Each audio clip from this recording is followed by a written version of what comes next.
رمضان 1440 ہجری. بھائی عبدالسلام آپ مجھ سے مل کے جائیں. رمضان 1440 ہجری 2019. اس کا آج انشاءاللہ 28ویں پارے کا خلاصہ پیش کروں گا. اللہ تعالیٰ سمجھنے کی عمل کی توفیق عطا فرمائے. الحمدللہ نحمدہ ونصلی علی رسولہ الکریم. بسم اللہ الرحمن الرحیم. اس کی پہلی صورت ہے سورہ مجادلہ. حضرت خولہ رضی اللہ تعالی عنہا ایک نبی صلی اللہ علیہ وسلم فتح مکہ کے موقع پر، فتح مکہ کے بعد آپ صلی اللہ علیہ وسلم کے پاس ایک خاتون آئیں، خولہ بنت ثعلبہ نام، خولہ بنت ثعلبہ. وہ نبی صلی اللہ علیہ وسلم کے پاس آئیں کہ میرے شوہر نے زہار کیا ہے. زہار کہتے ہیں کہ بیوی کو ماں کے کسی جسم کے عضو سے تشبیہ دے دینا. تو پہلے یہ طلاق کے الفاظ سمجھے جاتے تھے کہ اب ہمیشہ کے لیے بیوی حرام ہو گئی. تو جب وہ نبی صلی اللہ علیہ وسلم کے پاس آئی تو آپ صلی اللہ علیہ وسلم نے یہی مسئلہ بتایا کہ تم اپنے شوہر پر حرام ہو گئی ہو. وہ پریشان ہوئی، دوبارہ آئی، بار بار آتی رہی اور پھر اللہ کی طرف آسمان پہ دیکھتی بھی رہی کہ کچھ اللہ میرے لیے رخصت پیدا کر دے اس میں. تو بالآخر آسمان سے وحی نازل ہوئی، قد سمع اللہ قول التی تجادلک فی زوجہا. تحقیق سن لی اللہ نے اس کی بات جو اے نبی آپ سے اپنے شوہر کے بارے میں جھگڑا کر رہی تھی. واللہ یسمع تحاورکما، اور اللہ تمہاری سرگوشیوں کو، تمہاری باتوں کو سنتا ہے. پھر اللہ نے احکام نازل کیے کہ الذین یظاہرون منکم من نسائہم، جو لوگ اپنی بیویوں کو اپنے ماؤں کے کسی عضو سے تشبیہ دیتے ہیں تو ان کی بیویاں حقیقت میں ان کی ماں نہیں بن جاتی. ان کی مائیں وہی ہیں جنہوں نے ان کو جنا ہے، اور یہ بری بات ہے جو زبان سے نہیں نکالنی چاہیے. اور اس کا کفارہ ہے کہ جس مرد نے بھی ایسا کیا ہے وہ کیا کرے گا؟ فتحریر رقبۃ من قبل ان یتماسا، زوجہ کے قریب جانے سے پہلے غلام آزاد کرے گا. جس کے پاس غلام نہ ہو وہ 60 روزے رکھے گا لگاتار، اور جس میں اس کی بھی طاقت نہ ہو، کمزور ہو، تو وہ 60 مسکینوں کو کھانا کھلائے گا. تو یہ کفارہ جو ہے وہ کفارے والی آیات نازل ہوئی. ان آیتوں سے بھی پتہ چلتا ہے، یہ فتح مکہ کے بعد کا واقعہ ہے. اس سے بھی پتہ چلتا ہے کہ جو 3 طلاقوں کو ایک کہا جاتا ہے نا، یہ کالعدم ہے. اگر اسلام میں اکٹھا ایک ہی وقت میں بیوی کو حرام کرنا یہ ناممکن ہوتا تو زہار سے بھی حرام نہ ہوتی. پھر نبی صلی اللہ علیہ وسلم پہلی دفعہ میں بتا دیتے کہ طلاق تو رجوع کے بغیر ہوتی نہیں ہے. آپ کہہ دیتے کہ بھئی یہ تو ایک دفعہ ایک مجلس میں تو جتنی دفعہ بھی کچھ کہہ دیا جائے رجوع کا حق ختم نہیں ہوتا. تو یہاں بھی آپ صلی اللہ علیہ وسلم نے حکم شروع میں یہی بتایا کہ بیوی کیا ہو گئی ہے؟ ہمیشہ کے لیے حرام ہو گئی. تو پھر اللہ نے آیتیں چینج کر دیں اور اللہ نے حکم دے دیا کہ طلاق طلاق کے الفاظ سے ہوگی. زوجہ کو ماں کے کسی عضو سے تشبیہ دینا یہ ایک برا جملہ ہے، اس کا حقیقت سے کوئی تعلق نہیں ہے.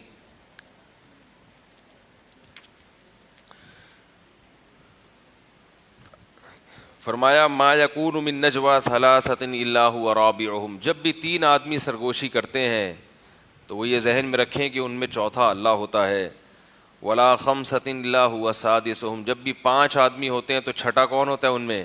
اللہ ہوتا ہے. ولا ادنی من ذلک ولا اکثر، اس سے کم تعداد ہو یا زیادہ ہو، ایک اللہ کی ذات وہاں بہرحال موجود ہوتی ہے. یا ایھا الذین آمنوا اذا قیل لکم تفسحوا فی المجالس فافسحوا، مجالس کا آداب بتائے ہیں اس صورت میں کہ جب کوئی نووارث شخص آئے تو اس کو مجلس میں بیٹھنے کی جگہ دینی چاہیے، اس کے لیے گنجائش پیدا کرنی چاہیے. بعض دفعہ مجلس ہوتی ہے، کوئی باہر سے بندہ آیا تو وہ جگہ ہی تلاش کرتا رہتا ہے، لوگ ہلتے ہی نہیں اپنی جگہ سے، جیسے کسی نے ایلفی سے چپکا دیا ہو، ہلتے ہی نہیں ہیں. تو جب کوئی نووارث شخص آیا کرے بھائی تھوڑا سا دائیں بائیں ہل کے اس کے لیے جگہ بنانی چاہیے، یہ اکرام کا تقاضا ہے.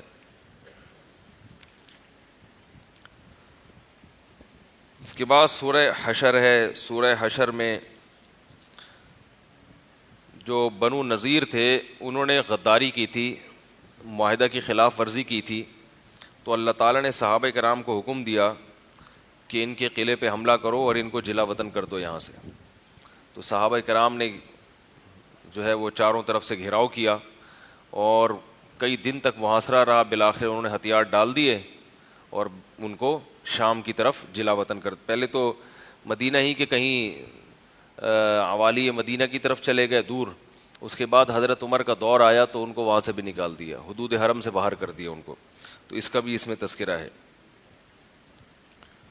زکوٰۃ کے مصارف, زکوٰۃ کن کو دی جائے گی, صدقات و خیرات کے مستحق کون ہیں, اس کا بھی تذکرہ کیا گیا.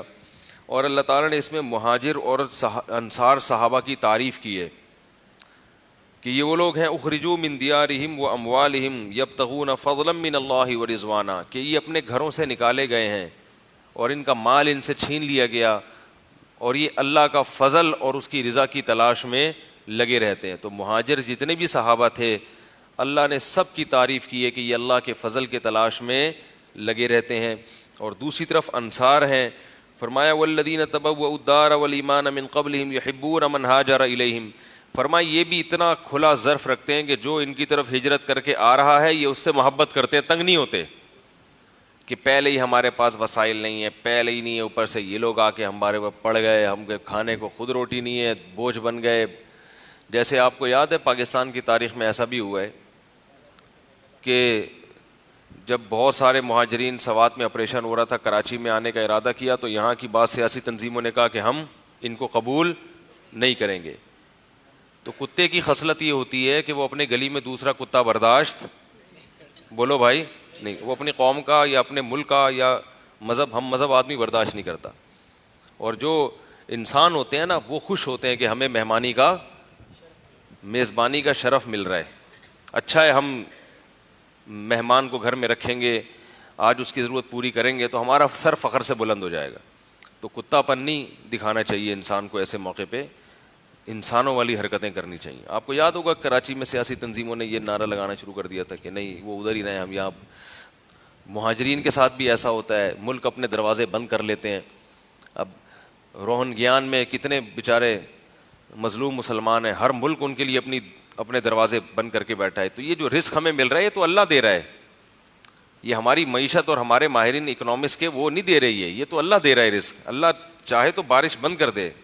ترکی نے کتنا اچھا کام کیا مہاجرین کو, 50 لاکھ شام کے مہاجرین کو ترکی نے ٹھکانہ دیا.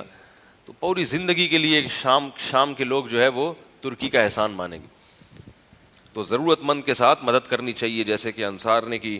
اللہ نے فرمایا وَيُؤْثِرُونَ عَلَىٰ أَنفُسِهِمْ وَلَوْ كَانَ بِهِمْ خَصَاصَةٌ, خود ان کو حاجت ہوتی ہے مگر یہ مہاجر کی حاجت کو اپنی حاجت پر ترجیح دیتے ہیں, ان کا زیادہ خیال کرتے ہیں, اپنی حاجت کو قربان کرتے ہیں. اس پر ایک واقعہ بھی ہے کہ نبی صلی اللہ علیہ وسلم نے ایک مہاجر صحابہ کو بھیجا انصار کے گھر کہ ان کو کھانا کھلا دو. وہ گئے, کھانا اتنا تھا کہ ایک ہی آدمی کھا سکتا تھا. اب یہ لوگ کھاتے تو ان کا پیٹ نہیں بھرتا, وہ کھاتے تو ان کا نہیں بھرتا.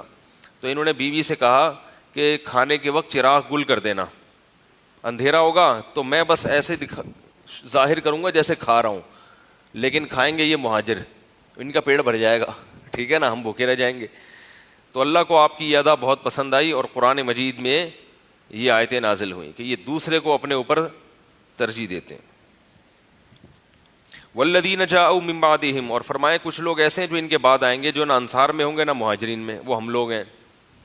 بعد میں تو پھر قیامت تک آتے رہیں گے نا. فرمائے وہ کیا کریں گے, یقولون, وہ یہ کہیں گے ربنا اغفر لنا, اے اللہ ہماری بھی مغفرت کر دے, ولاخواننا الذین سبقونا بالایمان, اور ہمارے ان بھائیوں کی بھی مغفرت کر دے جو ہم سے ایمان میں سبقت لے گئے, جن کی وجہ سے ہمیں ایمان کی توفیق ملی. ولا تجعل فی قلوبنا غلا للذین آمنوا, اور ہمارے دل میں ان کے لیے بغض اور کینہ پیدا نہ کرنا. تو صحابہ, تابعین, انصار اور مہاجر کے بارے میں اللہ ہمیں دعا سکھا رہے ہیں کہ دعا مانگا کرو کہ ہمارے دل میں ان کے لیے کینہ پیدا نہ کرنا, کیونکہ وہ ہمارے محسن ہیں. سورہ حشر کی جو آخری رکوع ہے اس کی بہت فضیلت ہے. اللہ نے فرمایا اگر ہم اس قرآن کو پہاڑ پہ نازل کرتے تو یہ اللہ کے خوف سے پھٹ جاتا اور اللہ کے جلال برداشت نہ کر پاتا. اور یہ مثالیں ہیں جو ہم لوگوں کے لیے بیان کرتے ہیں. اللہ وہ ذات ہے جس کے سوا کوئی عبادت کے لائق نہیں. عالم الغیب ہے, عالم الغیب والشہادہ ہے, رحمان ہے, رحیم ہے. تو اللہ کے اسماء ہیں اس کے آخر میں. اس کے بعد سورہ ممتحنہ ہے.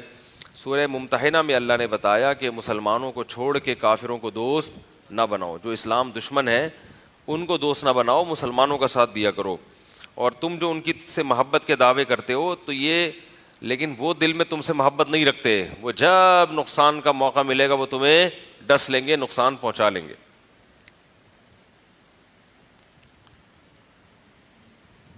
ہاں آگے اللہ نے فرمایا کہ لا ينهاكم الله عن الذين لم يقاتلوكم في الدين ولم يخرجوكم من دياركم ان تبروهم, کہ غیر مسلم میں وہ غیر مسلم جنہوں نے تمہیں نقصان نہیں پہنچایا, ہجرت پہ مجبور نہیں کیا, تم سے جنگ لڑتے نہیں ہیں, تو ایسے لوگوں سے اچھا سلوک کرو کیونکہ اللہ اچھا سلوک کرنے والوں کو پسند کرتے ہیں.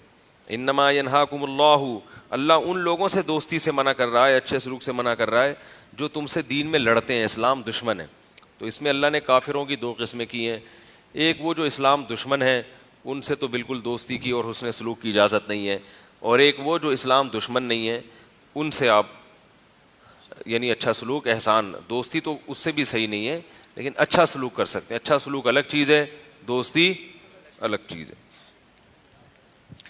اللہ تعالیٰ نے اس سورت کے آخر میں جو صحابیات مسلمان ہوئی تھیں وہ نبی صلی اللہ علیہ وسلم کے ہاتھ پر بیعت ہونا چاہتی تھیں, تو اللہ نے ان کو بتایا کہ اے نبی جب یہ آپ سے بیعت ہوں تو ان سے ان چیزوں کا عہد لیں.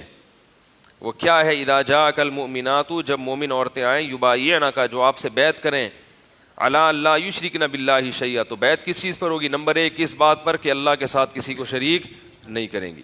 ولا یسرقن, چوری نہیں کریں گی. اب عورتیں جب بیعت ہو رہی ہیں نا تو ان سے چوری پر بھی بیعت لی جا رہی ہے. اس کی وجہ یہ ہے کہ چور آدمیوں میں بھی ہوتے ہیں عورتوں میں بھی ہوتے ہیں, مگر خواتین میں چوری کا ریشو مردوں سے زیادہ ہے. زنا مردوں میں بھی ہوتا ہے عورتوں میں بھی, مگر مردوں میں زنا کا ریشو کچھ گنا ایسے ہیں جو مردوں میں زیادہ ہیں اور کچھ گنا ایسے ہیں جو عورتوں میں زیادہ ہیں. تو اس لیے اللہ نے ان گناہوں کا ذکر کیا اس میں جو عورتوں میں, کیونکہ عورتیں بیعت ہونے کے لیے آ رہی تھیں نا. تو ولا یسرقنا, چوری نہیں کریں گی, ولا یزنینا, زنا نہیں کریں گی, ولا یقتلنا اولادہن, اپنی اولاد کو قتل نہیں کریں گی, کیونکہ مائیں پیٹ میں بچے مار دیا کرتی تھیں یا پیدا ہونے کے بعد بھی مار دیا کرتی تھیں کہ غریب کہاں سے کھائیں گے. ولا یاتین ببہتان یفترینہ بین ایدیہن وارجلہن, کسی پہ جھوٹا بہتان نہیں, زنا کی جھوٹی تہمت نہیں لگائیں گی. یہ بھی خواتین میں مسئلہ ہے, بعض خواتین میں, کہ وہ مرد کو بدنام کرنے کے لیے فحش الزام بہت جلدی لگا دیتی ہیں, اور لوگ فحش الزام بہت جلدی مان لیتے ہیں عورت کا. کوئی عورت کہتے ہیں نا اس نے مجھے چھیڑا ہے, تو لوگ پھر دلیل نہیں مانگتے, لوگ کہتے ہیں یقیناً چھیڑا ہوگا. یعنی عورت کے پاس سب سے بڑا ہتھیار کیا ہے کسی کو ذلیل کرنے کے لیے؟ سب سے بڑا ہتھیار یہ ہے کہ اس کے کردار کو مشکوک کر دے, اور لوگ اس پہ یقین کر لیتے ہیں. میاں بیوی کے جھگڑوں میں بھی اکثر ہوتا ہے ایسے کہ جب عورت دیکھتی ہے کہ کچھ بن نہیں رہا اور سارا میرے خلاف جا رہا ہے, تو بعض دفعہ کیا ہوتا ہے کہ عورت شوہر پہ فحش الزام لگا دیتی ہے اور لوگ پھر مانتے ہیں اس کو. لوگوں میں عقل نہیں ہے, سینس نہیں ہے کہ جھگڑا ہے بھائی, کوئی بھی کسی پہ کچھ الزام لگا سکتا ہے, لیکن لوگ کہتے ہیں اس کی بیوی نے اس کے بارے میں یہ کہا, تو بیوی تو گھر کی بات جانتی ہے, یقیناً ہی ایسا ہی ہوگا. تو بدگمانی کی شریعت میں اجازت نہیں ہے. خواتین بہت جلدی, بعض دفعہ الزام سچے بھی ہوتے ہیں, میں یہ نہیں کہہ رہا ہمیشہ جھوٹی بولتی ہیں بعض دفعہ وہ سچی مچی میں شوہر خراب ہوتا ہے, لیکن آپ کو کیا پتا کہ یہ الزام سچا ہے کہ جھوٹا ہے. تو غالب یہی ہوتا ہے کہ وہ جب دیکھ رہی ہوتی ہے نا کچھ بن نہیں رہا, تو بس وہ دشمنی میں آ کے الزام لگا دیتے ہیں. ولا یعصینک فی معروف, اور کسی بھی نیکی کے کام میں آپ کی مخالفت نہیں کریں گی. فبایعہن, تو ایسی صورت میں آپ ان کو بیعت کریں اور ان کے لیے استغفار کریں. اس سے پتہ چلتا ہے کہ بیعت صرف خلافت کی نہیں ہوتی, گناہوں سے توبہ پہ بھی کسی کے ہاتھ پہ بیعت کی جا سکتی ہے. بعض لوگ کہتے ہیں تو نبی نے کی نا, اب نبی تھوڑی ہیں, تو بھئی انبیاء کے ورثہ تو موجود ہیں نا. باقی صحابہ کرام یہ والی بیعت اس لیے نہیں کرتے تھے کیونکہ اس زمانے میں خلافت کا بڑا مضبوط نظام تھا. کوئی بھی اگر بیعت کرتا تو خلیفہ کو یہ شبہ ہو سکتا تھا کہ یہ میرے مقابلے میں دوسری خلافت قائم کر رہا ہے. تو اس لیے اس وقت تو بالکل علماء نے اس سے منع کیا. جب یہ خطرہ ٹل گیا تو پھر یہ بیعت مشائخ نے دوبارہ شروع کر دی. تو اب علماء کے ہاتھ پہ, بزرگوں کے ہاتھ پہ لوگ بیعت ہوتے ہیں, اس میں یہ معاہدے کرتے ہیں کہ ہم نماز پڑھیں گے، زکوٰۃ دیں گے، جو آپ نے ہمارے مشائخ میں دیکھا ہے سلسلہ. تو اس لیے یہ کہنا کہ یہ بیعت بدعت ہے، یہ غلط ہے. اس بیعت کی اصل نبی صلی اللہ علیہ وسلم سے ثابت ہے. اس کے بعد سورہ صف ہے. صحابہ کرام نے نبی سے عرض کیا تھا یا رسول اللہ کوئی ایسا عمل بتائیں جو اللہ کو بہت پسند ہو، بہت محبوب ہو. تو پھر آیتیں نازل ہوئیں ان اللہ یحب الذین یقاتلون فی سبیلہ صفا. اللہ پسند کرتا ہے ان لوگوں کو جو اللہ کی راہ میں صف بستہ ہو کے لڑتے ہیں. کأنہم بنیان مرصوص، جیسے کہ وہ سیسا پلائی ہوئی دیوار ہیں. ایسے یہ عمل اللہ کو سب سے اچھا لگتا ہے. تو اس پہ بعض لوگ جو منافق تھے وہ کہنے لگے یہ کیا ہو گیا، یہ والا تھوڑی بولا تھا ہم نے ہے وہی یہ والا تھوڑی بولا تھا. تو پھر اللہ نے کہا لم تقولون ما لا تفعلون، ایسی چیز کے دعوے کیوں کرتے ہو جو کر نہیں سکتے. تو اس میں اور جہاد کی ترغیب ہے. لیکن یاد رکھو جہاد کا مطلب یہ نہیں ہوتا کہ کوئی بھی آپ کو اٹھے اور بولے چلو جہاد کرتے ہیں اور آپ چلے گئے اور پھر آپ نہیں جا رہے تو وعیدیں سنائے تو جہاد سے تو منافق ہی بھاگتا ہے. تو ایسے تو کوئی بھی اٹھا کے کچھ بھی کروا دے. جہاد کے اصول ہیں، ضوابط ہیں، وہ فقہ کی کتابوں میں لکھے ہوئے ہیں. علماء بتاتے رہتے ہیں کہ حکومت کی اجازت بھی اس میں ضروری ہے، کیونکہ اخپل طریقے سے اگر ہر آدمی لڑتا رہے گا تو اس سے تو فساد ہوگا. اس سے کیا ہوگا، کیا پتہ یہ صحیح ہے غلط ہے، کوئی نئی دکان تو نہیں، کوئی خفیہ ایجنسی تو نہیں ہے جو اس کو چلا رہی ہے. بہت ساری چیزیں ہیں. تو بہت کچھ ہوا ہے ماضی میں بھی، بہت سی جگہوں پہ صحیح جہاد بھی ہوا، لیکن بہت سی جگہوں پہ جہاد کے نام پہ بڑا فساد بھی ہوا ہے.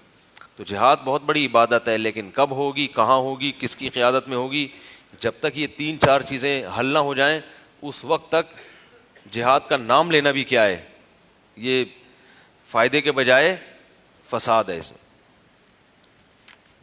اس کے بعد سورہ جمعہ ہے. سورہ جمعہ میں اللہ نے احسان جتلایا کہ میں نے ایک ایسا پیغمبر بھیجا جو امی ہے اور قوم بھی امی ہے، مگر وہ کتاب سکھاتا ہے، وہ حکمت کی تعلیم دیتے ہیں اور وہ تمہارا تزکیہ کرتے ہیں. اور پھر اللہ نے اس صورت میں یہ بھی بتایا کہ ایمان والو جب جمعہ کے دن تمہیں بلایا جائے فاسعوا الی ذکر اللہ، تو سارے کام چھوڑ کر کیا کرو، اللہ کی یاد کی طرف دوڑو. علماء نے لکھا ہے کہ جمعے کی جب پہلی اذان ہو جائے تو سارے دنیاوی کام حرام ہو جاتے ہیں. جمعے کی جب پہلی اذان ہو گئی، کاروبار اب دکان پہ بیٹھنا جائز نہیں ہے.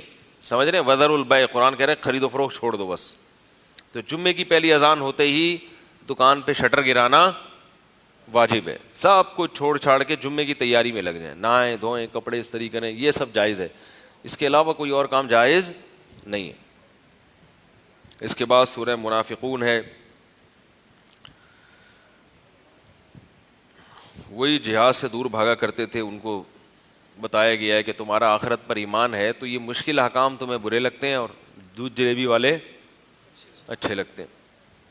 وہ کسی نے پوچھا نا کہ یار قرآن میں اتنی ساری دعائیں ہیں تمہیں کون سی پسند ہے؟ وہ کہتے ہیں قربان جاؤں قرآن کی دعاؤں پر، بڑی زبردست دعائیں سکھائی ہیں قرآن نے، لیکن سب سے مزے کی جو دعا ہے نا وہ ہے ربنا انزل علینا مائدۃ من السماء، اے اللہ آسمان سے دسترخوان نازل کر دے. کہہ رہے یہ ٹائٹ دعا ہے، میں تو یہ اس کو زیادہ فوکس کرتا ہوں. اس نے کہا اچھا قرآن میں اتنے سارے احکام ہیں، کون سا حکم ہے جس پر دل جمی سے عمل کرتے ہو؟ بھئی کرنا تو سارے احکام پہ چاہیے، لیکن بعض احکام زیادہ اہم ہوتے ہیں تو اس کو آدمی زیادہ فوکس کرتا ہے. تو اس نے کہا قربان جاؤں قرآن میں تو زکوٰۃ بھی ہے، نماز کا بھی حکم ہے، روزے کا بھی حکم ہے، لیکن ایک حکم ہے کلو واشربو، کھاؤ اور پیو. تو اس کو آج کل میں نے ذرا اس کی طرف توجہ زیادہ ہے. اس کے بعد سورہ تغابن ہے. ما اصاب من مصیبت الا باذن اللہ، جو بھی مصیبت پہنچتی ہے وہ اللہ کی طرف سے. میں اصل میں ہر صورت میں جو منتخب آیات ہے نا، کچھ تو مضامین ہیں جن کا تکرار ہے، کچھ ایسے مضامین ہیں صورتوں میں جو بہت اہم ہیں اور ان کا تکرار بھی زیادہ نہیں ہے، تو کوشش کرتا ہوں ان آیتوں کو ہائی لائٹ کروں. ما اصاب من مصیبت الا باذن اللہ، جو بھی مصیبت پہنچتی ہے اللہ کی طرف سے ہوتی ہے. ومن یؤمن باللہ یہدی قلبہ، جو اللہ پر ایمان رکھتا ہے اللہ اس کے قلب کو سیدھا راستہ دکھاتے ہیں، تکلیف کے وقت ثابت قدم رہنے کی توفیق عطا فرماتے ہیں. ان تقرضوا اللہ قرضا حسنا ومن یوق شح نفسہ، اللہ فرماتے ہیں جس کو ہم نے بخل سے بچا لیا نا، دل کے بخل سے، پیسہ خرچ کرتے ہوئے اس کا دل تنگ نہیں ہوتا، اس کو یہ احساس نہیں ہوتا کہ مر جاؤں گا اور میں تو غریب ہو جاؤں گا، بلکہ دل بڑا رہتا ہے کہ جس اللہ نے دیا ہے وہ اور بھی دے گا. تو اللہ فرماتے ہیں جس کے دل کی یہ کیفیت ہو گئی فاولئک ھم المفلحون, یہی لوگ ہیں اصل کامیاب. یعنی دل کا غنی ہونا ضروری ہے, جیب میں پیسے کا ہونا ضروری نہیں ہے. دل بڑا ہونا چاہیے. جن لوگوں کے پاس پیسہ بہت ہے دل بڑا نہیں ہے, وہ بیچارے پھر بھی ٹینشن میں ہی رہتے ہیں, ہر وقت نوٹ گنتے رہیں گے, ابھی اتنے ہو گئے, کم تو نہیں ہو گئے, یہ 1 روپے کم کیوں آ رہا ہے یار, 20 دفعہ گنے گا, یہ 1000 کا نوٹ گیا کہاں پہ.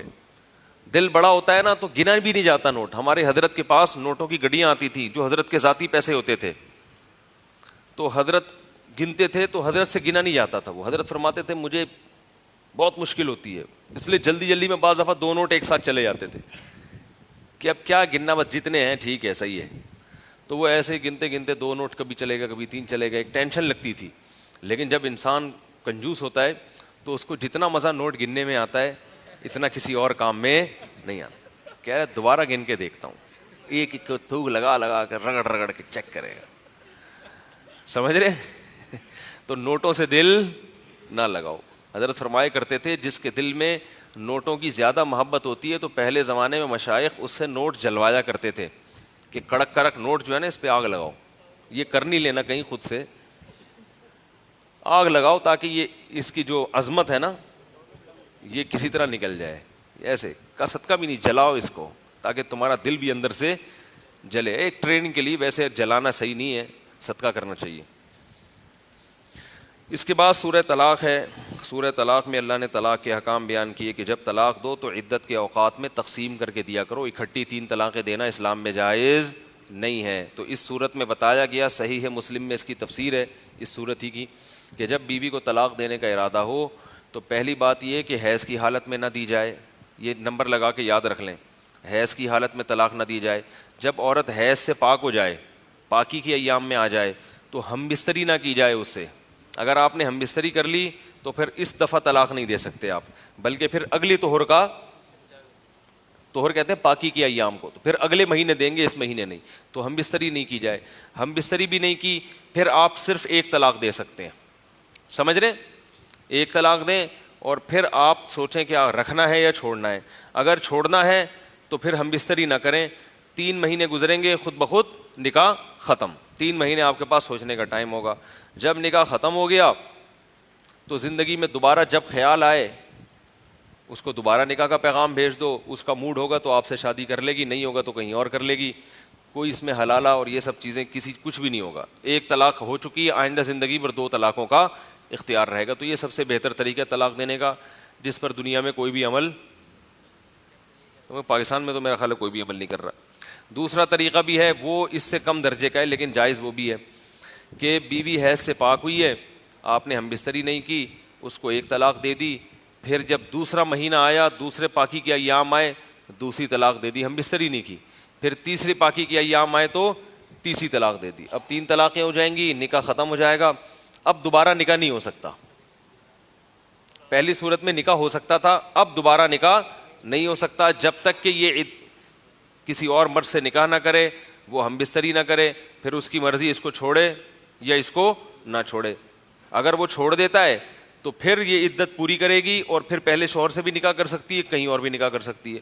لوگ اس عمل کو بے غیرتی کا نام دیتے ہیں, حالانکہ اس میں کہیں بھی بے غیرتی کا کوئی بھی عنصر نہیں ہے. اس لیے کہ جب پہلے مرد نے اس کو 3 طلاقیں دے دی تو اس پہلے مرد سے اس کا رشتہ ختم. اب وہ جہاں چاہے نکاح کرے, کسی مرد سے بھی چاہے نکاح کرے. اب وہ کسی اور مرد سے نکاح کرتی ہے, اس کے ساتھ رہے تو بھی بے غیرتی نہیں ہے. وہ طلاق دے دیتا ہے تو بھی بے غیرتی, بولو بھائی, نہیں ہے. اگر وہ نئی طلاق دیتا تو اسی کے ساتھ رہے. اگر وہ طلاق دے دیتا ہے تو عدت پوری کر کے پوری دنیا میں کسی بھی مرد سے اگر نکاح کرے گی تو بے غیرتی کہلائے گی. تو جب کسی بھی مرد سے نکاح کرنا بے غیرتی نہیں ہے تو پرانے والے سے کرنا کہاں سے بے غیرتی ہو گیا ہے؟ تو کون سا اسٹیپ ہے جہاں بے شرمی یا بے غیرتی والا کام ہو رہا ہے؟ لوگ کہہ رہے ہیں ایک آدمی کی بیوی دوسرے کے بستر پہ جائے یہ بے غیرتی ہے. بھائی ایک آدمی کی بیوی ہے ہی نہیں, جب اس نے طلاق دے دی عدت بھی پوری ہو گئی, یہ بھی کسی کی بیوی اجنبی عورت ہے, جہاں مرضی چاہے شادی کرے. یہ تو علم نہیں ہے آج کل, علم میں عمق نہیں ہے, گہرائی نہیں ہے. ہاں پری پلان جو حلالہ ہوتا ہے وہ جائز نہیں ہے, کہ پہلے سے ایگریمنٹ کر لیا کہ بھائی تم, جیسے وہ کرائے کا جو ہے نا, وہ حدیث میں اس کو کرائے کا وہ کہا گیا ہے, ایک بہت برا لفظ استعمال کیا گیا اس کے لیے, کہ بندے سے پہلے ایگریمنٹ کر لیا, اور اس پہ بعض لوگ پیسے بھی دے رہے ہوتے ہیں کہ ایگریمنٹ کر لیا, دیکھو اس طرح سے نکاح کرنا اور ہم بھی سری کر کے چھوڑ دینا, نہیں چھوڑا تو تمہیں نہیں چھوڑیں گے. پھر ہم وہ معاہدہ کرتے ہیں, ہاں ہاں میں چھوڑوں گا, بے فکر رہو.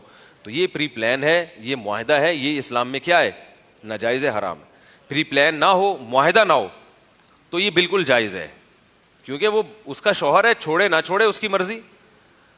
اگر عورت کے دل میں ہے, یہ زبان سے ایگریمنٹ نہیں کیا, عورت کے دل میں ہے کہ میں نکاح کروں گی لیکن میں طلاق لے لوں گی, تو یہ بھی ناجائز نہیں ہے, کیونکہ دل پر کوئی پابندی نہیں لگا سکتا اور دل کے خیالات چینج بھی ہو سکتے ہیں. وہ نکاح کرے گی, ممکن ہے وہ دوسرا مرد اتنا اچھا ہو کہ وہ اس کا ارادہ بدل جائے, اور سینکڑوں ایسے واقعات ہیں کہ ارادہ بدل گیا. عورت کے دل میں تھا طلاق لوں گی, مگر پھر اس نے بعد میں لی نہیں. اور اللہ نے اس میں عورت کے اختیارات بڑھائے ہیں کہ بھائی اب تمہیں آپشن دیا جا رہا ہے, اس سے نہیں کسی اور سے شادی کرو. تو وہ تمہاری زندگی میں نیا مرد آئے گا تو تمہیں سوچنے کا موقع ملے گا کہ ہو سکتا ہے وہ نیا مرد اتنا اچھا ہو کہ تم پرانے کو بھول جاؤ. تو عین ممکن ہے عورت نے پہلے سے ارادہ کیا ہوا کہ میں طلاق لوں گی, لیکن شادی کے بعد وہ ارادہ بدل جائے. عین ممکن ہے اس دوسرے مرد نے ارادہ کیا ہوا ہو کہ میں اس سے نکاح کر کے اس کو چھوڑ دوں گا, لیکن شادی کے بعد اس کا ارادہ بدل جائے. دونوں مکہ کریں, چھوڑو یار, جب میں تم سے خوش, تم مجھ سے خوش, تو کیا ضرورت ہے اس کم وقت کے بعد دوبارہ جانے کی جس نے تمہیں طلاق دی ہے. اور ایسا 100 دفعہ ہوتا ہے. اور اگر یہ دونوں نہیں رہنا چاہتے, یہ کہہ رہے یار میں نہیں رکھنا چاہ رہا تو میں چھوڑنا چاہ رہا ہوں, وہ کہہ رہی میں بھی چھوڑ, تو پھر کیوں ان دونوں کو چپکاؤ آپس میں, جب نہ وہ رہنا چاہتی ہے نہ یہ رہنا چاہتا ہے. تو اس میں کہیں بھی بغیرتی نہیں ہے. سمجھ رہے ہیں بات کو. رہا یہ مسئلہ کہ عورت بیچاری کے تو زندگی کی تباہ کر دی, اس کو اس پروسیس سے گھما کے لایا جا رہا ہے. تو بھائی عورت کی زندگی تباہ نہیں کی ہے, عورت کو کس نے کہا ہے کہ تم واپس پرانے والے کے پاس جاؤ ہیں. کوئی اگر شریعت اسے یہ کہتی کہ پہلے مرد نے 3 طلاقیں دی ہیں, اب تمہیں کہیں اور شادی کرنی پڑے گی, اس سے لازمی طلاق لینی پڑے گی, پھر اس سے طلاق لینے کے بعد پہلے مرد سے دوبارہ شادی کرنی پڑے گی, نہیں کیا تو بہت سخت گناہ ہوگا, پھر یہ عورت پہ کیا ہوتا, ظلم ہوتا, زیادتی ہوتی کہ اس بیچاری کو کس کام میں لگا دیا. تو شریعت نے کبھی نہیں کہا اس کو, جب مرد نے 3 طلاقیں دی ہیں تو شریعت نے مرد کو سزا دی ہے کہ تم نے 3 دے دی, تم جذباتی آدمی ہو, اب تمہارا راستہ بند. اب مرد کہتے ہیں وہ تو غلطی سے ہوئی ہیں, عورتوں کو پھسلا کے دوبارہ شادی کر لیتے ہیں نا, تو اللہ کہتے ہیں کہ دوبارہ شادی نہیں کر سکتے, کیونکہ جس نے 3 دفعہ اب دے دی وہ آدمی بھی دے سکتا ہے. وہ یہ جو کہتے ہیں نا غصے میں پاگل ہو گیا تھا, بھائی غصے میں پاگل ہو گیا, چاقو بھی تو مار سکتا تھا, بندوق بھی تو مار سکتا تھا.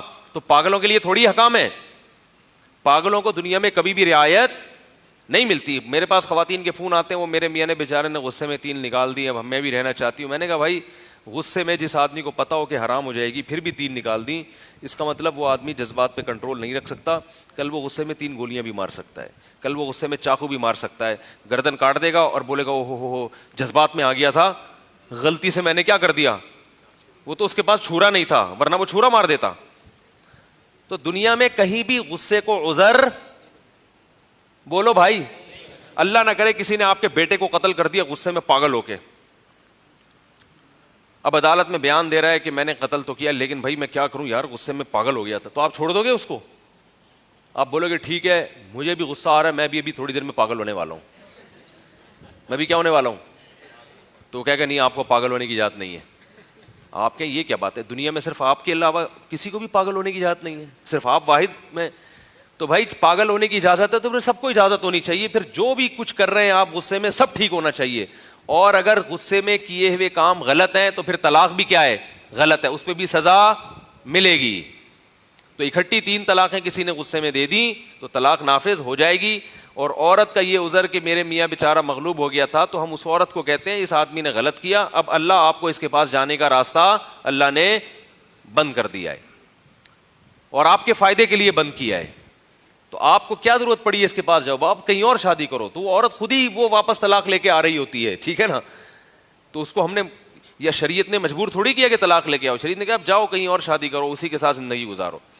تو مقصد تھا پہلے شوہر کے اختیارات کو ختم کرنا.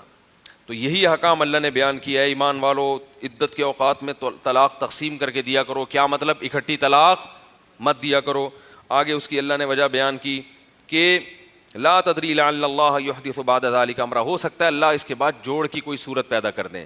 یعنی بتایا جا رہا ہے کہ اکٹھی 3 طلاقیں دے دیں تو جوڑ کی صورت پیدا نہیں ہوگی. تو قرآن سے صاف پتہ چلتا ہے کہ 3 طلاقیں کتنی ہوتی ہیں, تین ہی ہوتی ہیں، اس لیے کہ تین طلاقوں سے اسی لیے تو روکا جا رہا ہے کہ اس میں نقصان ہے. اگر نقصان نہ ہوتا تو اللہ تھوڑی کہتے کہ اکٹھی مت دو. اکٹھی دینے سے جب ہی منع کیا جا رہا ہے کہ اکٹھی دینے سے کیا ہوگا کہ اگر بعد میں کوئی سلو کی صورت پیدا ہوئی تو اس کا آپشن ختم ہو جائے گا. آگے فرمایا کہ وَمَن يَتَّقِ اللَّهَ يَجْعَل لَّهُ مَخْرَجًا، جو اللہ سے ڈرتا ہے اللہ اس کے لیے مصیبت سے نکلنے کا راستہ رکھتے ہیں. تو بہت سارے صحابہ تابعین سے اس آیت کی تفسیر منقول ہے کہ جو اللہ کے بتائے ہوئے طریقے کے مطابق طلاق دیتا ہے تو اللہ اس کے لیے مصیبت سے نکلنے کا راستہ رکھتے ہیں. عبداللہ بن عباس کے پاس ایک شخص آیا، ابو داؤد کی صحیح حدیث ہے، کہہ رہے ہیں میرے چچا نے اپنی بیوی کو اکٹھی کئی طلاقیں دے دی ہیں. تو انہوں نے یہی آیت پڑھی کہ تیرا باپ چونکہ تیرا چچا چونکہ اللہ سے نہیں ڈرا اور اللہ کے بتائے ہوئے طریقے کے مطابق اس نے طلاق نہیں دی، لہذا اللہ نے اس کے لیے مصیبت سے نکلنے کا راستہ بولو بھائی نہیں رکھا. تو حضرت عبداللہ بن عباس اس آیت کی تفسیر کر رہے ہیں. اس لیے اس میں اہل حدیث حضرات کا مذہب طلاق کے مسئلے میں بالکل کالعدم ہے، کوئی اس فتوے کی حیثیت نہیں ہے. اہل حدیث کے بہت سارے مسائل اختلافی ہیں، اس میں دونوں طرف کی احادیث ہیں، ہمارے پاس بھی حدیث ہے ان کے پاس بھی حدیث ہے، اور بہت سارے ائمہ ان کی طرف ہیں بہت سارے ہماری طرف ہیں، وہ اختلافی مسائل ہیں. اس میں آپ اہل حدیث کو 100% غلط نہیں کہہ سکتے، لیکن تین طلاق کے مسئلے میں اہل حدیث کا مسئلہ 100% غلط ہے. اس میں اگر کسی نے ان سے فتویٰ لے کے بیوی کو رکھ لیا، بیوی حلال نہیں ہوگی، کیونکہ قرآن نے دو ٹوک الفاظ میں بیان کیا ہے اور صحابہ کا اس مسئلے پر اجماع ہے. کسی ایک صحابی سے بھی منقول نہیں ہے کہ تین طلاقیں ایک ہوں گی، کسی ایک تابعی سے بھی منقول نہیں ہے کہ تین طلاقیں ایک ہوں گی، اور درجنوں صحابہ اور تابعین سے ہے کہ اکٹھی تین طلاقیں تین ہی ہوتی ہیں. تو اس میں اجماع ہے، تو اجماع کی مخالفت تو کالعدم ہے، اس کی کوئی حیثیت نہیں ہے. سمجھ رہے ہیں کہ نہیں سمجھ رہے بات کو؟ تو اس لیے اپنی زبانوں پہ پہلے ہی کنٹرول کر لیا کریں، طلاقیں دے کے پھر جا کے کبھی کوئی ادھر سے فتویٰ اٹھا کے لا رہے ہیں، کوئی ادھر سے فتویٰ اٹھا کے لا رہے ہیں. ذالک یوعظ بہ ذالکم یوعظ بہ من کان منکم یؤمن باللہ والیوم الآخر. اللہ فرماتے ہیں اس کے ذریعے نصیحت کی جا رہی ہے ان لوگوں کو جو اللہ اور آخرت پر ایمان رکھتے ہیں. ان کو بتایا جا رہا ہے کہ طلاق ایسے دیا کرو، ایسے نہ دیا کرو، اور اگر ایسے نہیں دی تو پھر مصیبت سے نکلنے کا راستہ نہیں رہے گا. اور یہ بھی بتایا لا تخرجوہن من بیوتہن، طلاق کے بعد عورت کو گھر سے مت نکالو. عدت کے دوران عورت تمہارے گھر پہ ہی رہے گی اور اس کا نان نفقہ تم ہی اٹھاؤ گے. اگر شوہر سے عورت کو خطرہ ہو کہ طلاق دینے کے بعد کہیں سے فتویٰ لا کے کہیں حلال نہ کر لے تو پھر اصل حکم یہ ہے کہ شوہر کو گھر سے نکال دیا جائے. حقیقت ہے یہ، کیونکہ عورت کو گھر میں رہنے کا حق ہے جب تک عدت پوری نہیں ہوتی. لیکن اگر شوہر گھر سے نہیں نکل رہا تو پھر مجبوراً عورت کو کہا جائے گا کہ اپنے ابا کے گھر جا کے عدت گزارے. کیونکہ آج کل تین طلاق کے بعد لوگ پھر حلال کرنے کے چکر میں لگے رہتے ہیں، ادھر ادھر سے فتوے لے آتے ہیں. اس لیے آج کل یہ فتویٰ دیا جاتا ہے کہ اگر کسی مرد نے تین طلاقیں دی ہیں تو عورت کو چاہیے اپنا بوری بستر گول کر کے فوراً کہاں پہنچے؟ میاں کے گھر. کیونکہ جب سے طلاق دیتا ہے اسی وقت سے وہ حلال کرنے میں، بیوی حلال کرنے میں نا فوراً متحرک ہو جاتا ہے. نیٹ پہ فتوے کبھی سعودیہ کا کبھی کہاں کا، اس لیے کہا جاتا ہے کہ وہ پھر زنا کاری کا دروازہ دوبارہ کھلے گا تو عدت کہاں گزارو؟ میاں کے گھر. لیکن اگر میاں پرہیزگار ہے تو پھر عورت کو تین طلاق کے بعد بھی کہا جائے گا کہ عدت کہاں گزارے؟ شوہر کے گھر گزارے. اصل یہی ہے کہ عدت عورت شوہر کے گھر گزارتی ہے. اللہ تعالیٰ نے اس کے بعد ہے سورہ تحریم. وقت بہت ہو گیا، بس یہ آخری صورت ہے. یا ایھا النبی لم تحرم ما احل اللہ لک، اے نبی اس چیز کو کیوں حرام کرتے ہیں جو اللہ نے آپ کے لیے حلال کر دی. ہمارے نبی نے اپنی زوجہ کو خوش کرنے کے لیے شہد کو اپنے اوپر حرام کر لیا تھا. اللہ کی قسم میں شہد نہیں پیوں گا. تو اللہ نے کہا جو چیز حلال ہے وہ بیوی کو خوش کرنے کے لیے وہ حرام، کسی اور طرح سے خوش کر لینا چاہیے بیوی کو، ٹھیک ہے نا. اسی آیت کے تحت علماء نے دوسری شادی کا بھی لکھا ہے کہ بیوی کو خوش کرنے کے لیے اگر آپ دوسری شادی نہیں کرتے تو یہ بھی کوئی پسندیدہ کام نہیں ہے. جائز ہے، آپ نہ کریں، سمجھ رہے ہو، لیکن افضل اسلام میں کیا ہے؟ دوسری شادی افضل ہے. سمجھ رہے ہیں؟ کیونکہ اور عورتوں کو بھی کفالت کریں گے تو ثواب ملے گا نا. ایک ہی عورت نہیں ہونی. اللہ تعالیٰ چاہتے ہیں کہ بہت ساری عورتوں کی شادیاں ہو جائیں. سمجھ رہے ہیں؟ اور فتاوی قاضی خان میں لکھا ہے کہ اگر ایک آدمی دو بیویاں رکھتا ہے تو اس میں عیسائیوں کی مخالفت بھی ہے، اس کا بھی ثواب ملے گا. کیونکہ عیسائی، ہندو، سکھ، یہودی یہ سارے کس کے قائل ہیں؟ ایک کے. اور اسلام زیادہ عورتوں کا قائل ہے. تو یہ بھی ایک ہے کہ جب کوئی ہندو آپ سے ملے گا کتنی؟ 4، اس کا دل جلے گا، بولے گا یار یہ کیا مذاق ہے یار، ہیں تم سالے مسلمان ہو کے ایک طرف کہتے ہو دنیا سے بے رغبتی اور ساری مزے تو تم نے اڑا لیے دنیا میں. تو ہم کہتے ہیں بھائی یہ اس میں فائدہ ہے، اس میں انسان کی نگاہیں جھکتی ہیں، اس میں اولاد ملتی ہے. تو پیغمبروں کی سنت ہے. تو اس لیے فرمایا وفی تزویج بامرأتین مخالفت دین النصارى, دو بیویاں رکھنے میں عیسائیوں کی مخالفت ہے. بلکہ میں کہتا ہوں عیسائی کے ساری دنیا کے سارے انسانوں کی مخالفت ہے. یہ کام صرف مذہبی لوگ کرتے ہیں, لبرل لوگ نہیں کرتے. تو یہ تو ہے ہی مذہب, کیونکہ پیغمبروں کی سنت ہے نا. 2 3 4 شادیاں صرف مذہبی لوگ کرتے ہیں زیادہ تر 99%. تو یہ مذہبی شعار بھی ایک قسم کا, کہ یہ تو علماء صلحاء کا کام ہے. عام پبلک دیر سے بھی شادی کرے گی اور کرے بھی کتنی, ایک. اور علماء صلحاء کے ہاں شادیاں بھی جلدی ہوتی ہیں, ہوتی بھی ہول سیل کے حساب سے. سمجھ رہے ہو؟ حضرت موسیٰ علیہ السلام نے 4 کی ہیں, ابراہیم علیہ السلام کی 2 بیویاں تو بالکل واضح تھیں, اس کے بعد بھی کی واللہ عالم. یعقوب علیہ السلام نے 2 کی, جن میں دوسری سے یوسف علیہ السلام پیدا ہوئے, ٹھیک ہے نا. اور بہت سارے پیغمبر ہیں. داؤد اور سلیمان علیہ السلام تو بہت ہی, لیکن بہرحال اپنی ذمہ داری پہ ہوگا یہ کام. تو اللہ تعالیٰ نے امہات المومنین کو بھی تنبیہ فرمائی کہ آپ صلی اللہ علیہ وسلم کو خوش رکھو, ان کو پریشان نہ کرو. اگر آپ نے ان کو پریشان کیا تو عین ممکن ہے اللہ تعالیٰ نبی صلی اللہ علیہ وسلم آپ کو چھوڑ دیں اور پھر اللہ آپ کی شادی کرا دیں ایسی عورتوں سے, مسلمات مؤمنات قانتات تائبات, جو عبادت کرنے والی ہو, مومن ہو, مسلم ہو, ثیبات و ابکارا, کنواری بھی ہوں اور ان میں طلاق یافتہ اور بیوہ بھی ہوں. تو اللہ کنواری کو بھی ایک فضیلت کے طور پہ بیان کر رہے ہیں اور طلاق یافتہ بیوہ کو بھی فضیلت کے طور پر, اس لیے کہ کنواری عورت سے شادی کرنے میں جو فائدے ہیں وہ فائدے بیوہ عورت سے نہیں ملتے, اور بیوہ سے جو فائدے ملتے ہیں وہ کنواری سے نہیں. بیوہ طلاق یافتہ عورتیں میچور ہوتی ہیں, وہ آپ کے گھر کو زیادہ اچھی طرح سنبھال سکتی ہیں, وہ آپ کے دکھ درد میں شریک ہو سکتی ہیں. کنواری کو خود سنبھالنا پڑتا ہے, لیکن کچھ فائدے کنواری سے حاصل ہوتے ہیں. تو اس سے بھی پتہ چلتا ہے کہ زیادہ شادیاں کرو تاکہ تمام قسم کے فائدے, بولو بھائی, حاصل کر لو, لیکن اپنی ذمہ داری پہ. کیونکہ بعض دفعہ بہت سارے فائدے کے چکر میں کوئی بھی فائدہ جو فائدے متوقع ہوتے ہیں نا وہ بھی چلے جاتے ہیں. تو امہات المومنین نے, نبی نے پھر امہات المومنین کو طلاق نہیں دی. اس سے صاف پتہ چلتا ہے کہ یہ تمام صفات پہلے سے کس میں موجود تھیں, امہات المومنین. مسلمات قانتات مومنات تائبات, توبہ کرنے والی, عبادت کرنے والی, روزے رکھنے والی.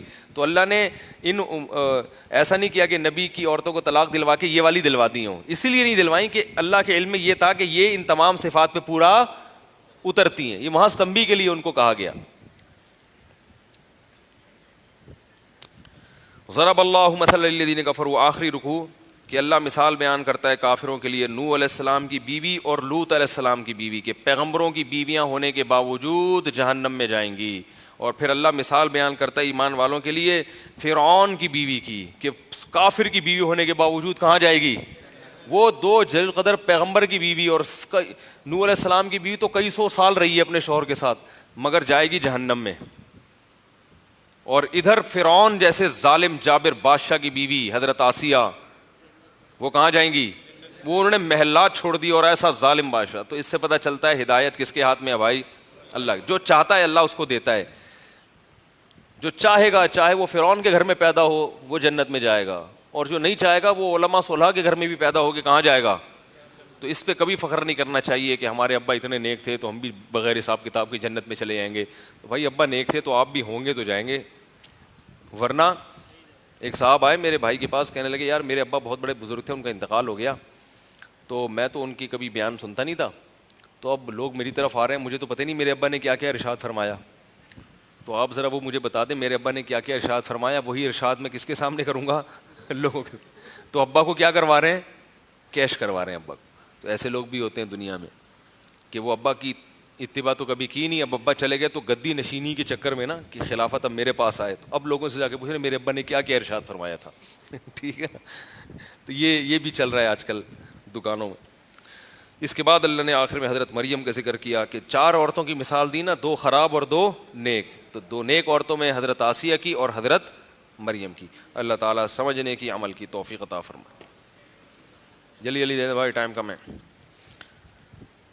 داتا آقا رضوان اللہ اجمعین, یہ القابات کسی بڑے بزرگ کے لیے استعمال کیے جہاں کر سکتے ہیں, رضی اللہ تو نہیں کرنا چاہیے, جائز تو وہ بھی ہے لیکن ایک اصطلاح بن چکی ہے, صحابہ کے لیے استعمال ہوتا ہے. آج کل سنت کے مطابق حجامہ ہو رہا ہے, اگر ہو رہا ہے تو بھائی حجامہ بس وہ ڈاکٹر سے پوچھ کے کروایا کریں کتنا کروانا ہے کیا کروانا ہے. داڑھی سنت ہے یا فرض ہے؟ فرض ہے، کاٹنے والا گناہ گار ہوگا۔ جی ہاں، داڑھی کے میں چند حدیث واقعات قرآن، اس میں ابھی وقت کم ہے، پھر بتاتے ہیں۔ حدیث میں آتا ہے اعفوا اللحیٰ وقصوا الشوارب، داڑیاں بڑھاؤ اور مونچھیں گھٹاؤ۔ وخالفوا اليہود والنصارى، اگر والدین کسی ایسے نیک کام سے اپنی اولاد کو روکیں جس کے